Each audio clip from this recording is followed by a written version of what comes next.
This is music, and this is a hat trick. It's actually 5 of them.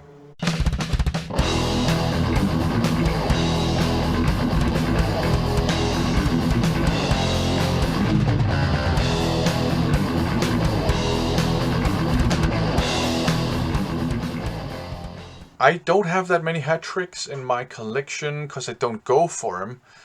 For those of you who don't know, in VC lingo, a hat trick is when you have the same release on the 3 major formats that a lot of people collect these days.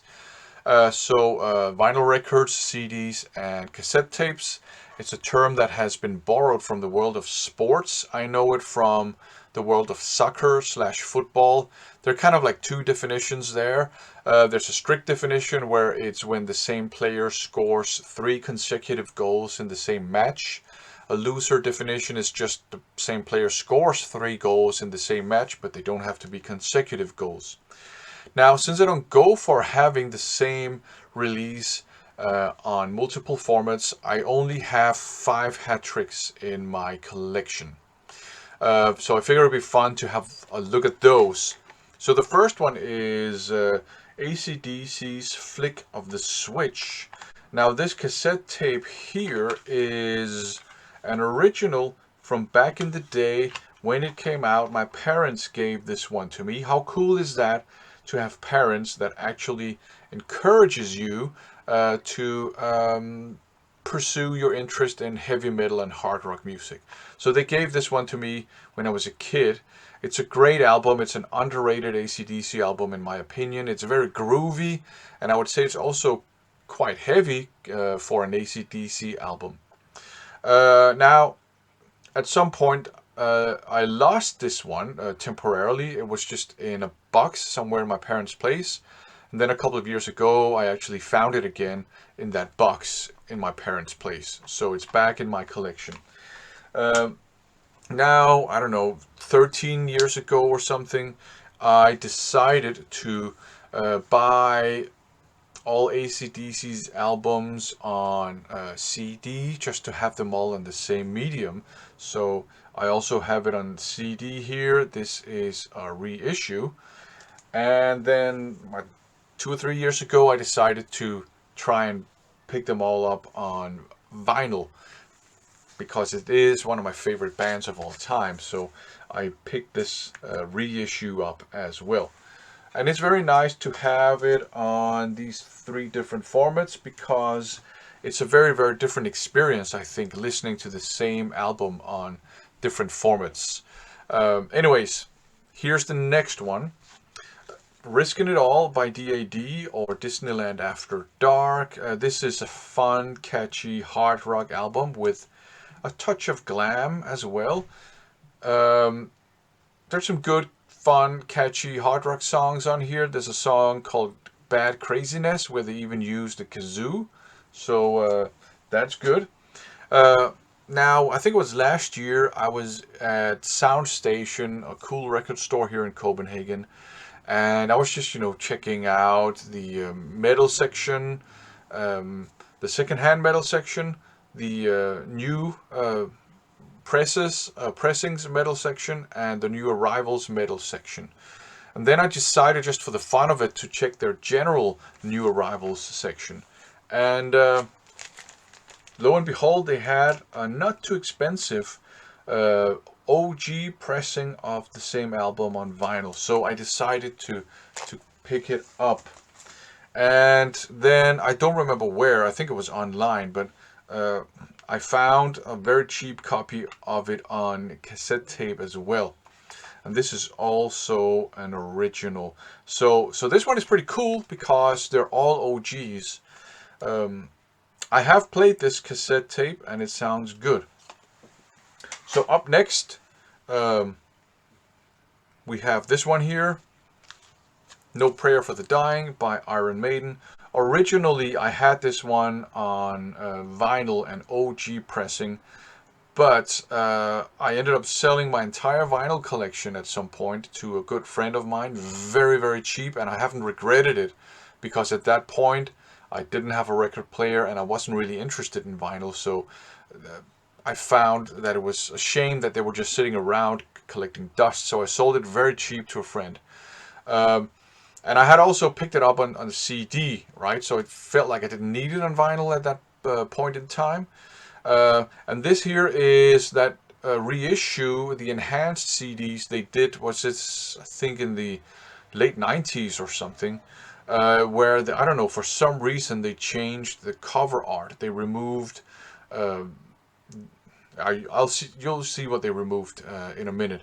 But they changed the colors of Eddie's eyes, and they removed a person from this. This is, I think, this is an underrated Iron Maiden album. It's much maligned, and I don't think it's deserved, in my opinion. But hey, if you don't like it, you don't like it. Uh, hey, I like it, so I like it. So there you go.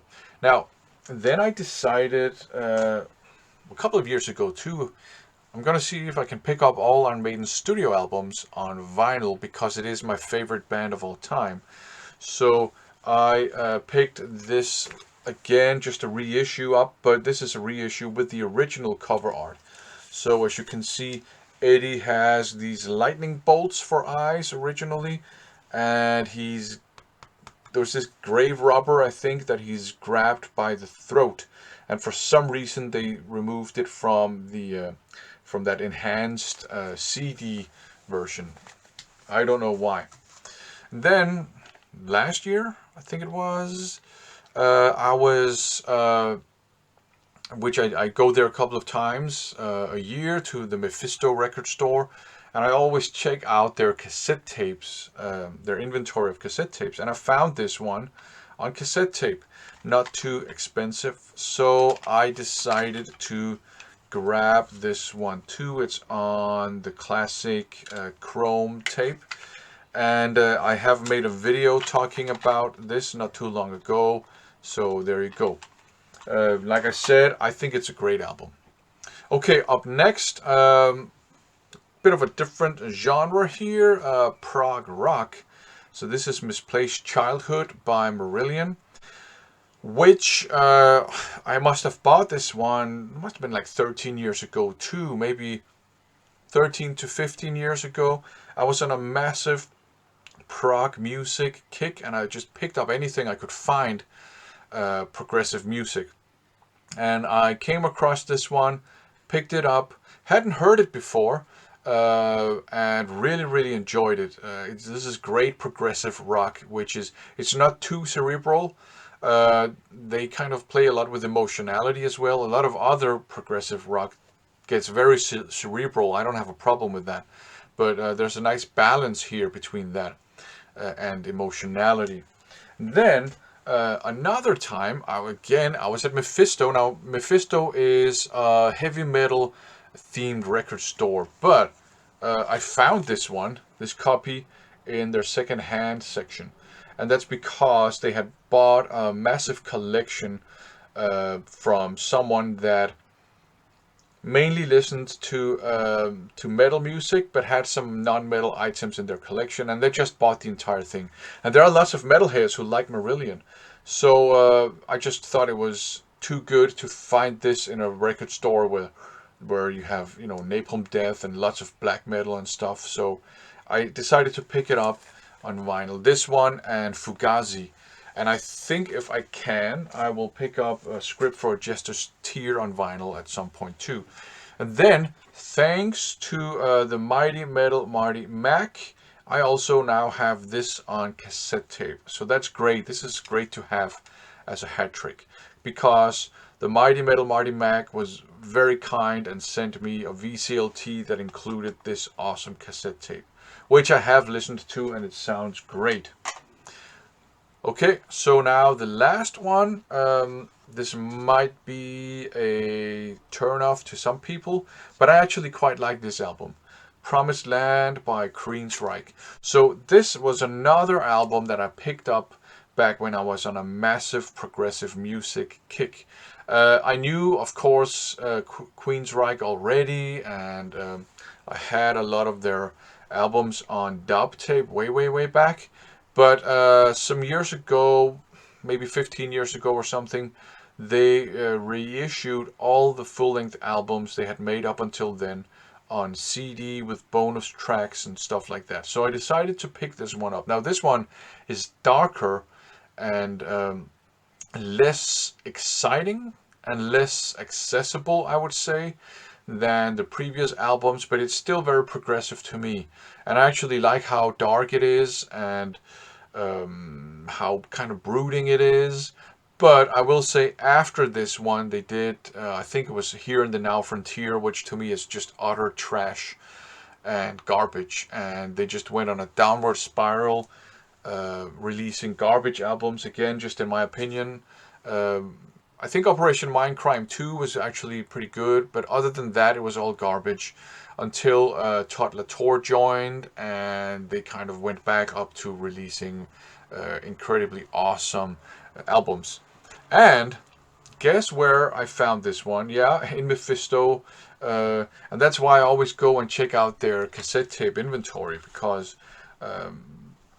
they're always, maybe 9 times out of 10, there's a pretty cool cassette that I end up picking up, and that was this one here, which I have also played, and it sounds great.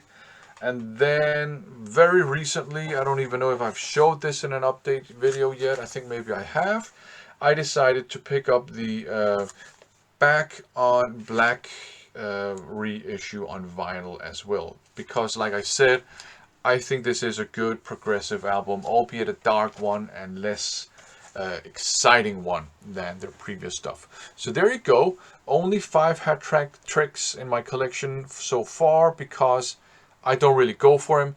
Typically I end up with these hat tricks because either because I have them on vinyl and CD, and then I see a really cheap cassette tape and then nostalgia gets the better of me, or somebody is really nice and gives me the album on a format that I don't have, which I always appreciate.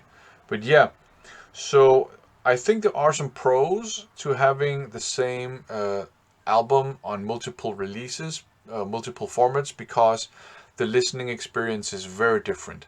However, it does take up a lot of space, and that's basically why I don't have them on multiple formats.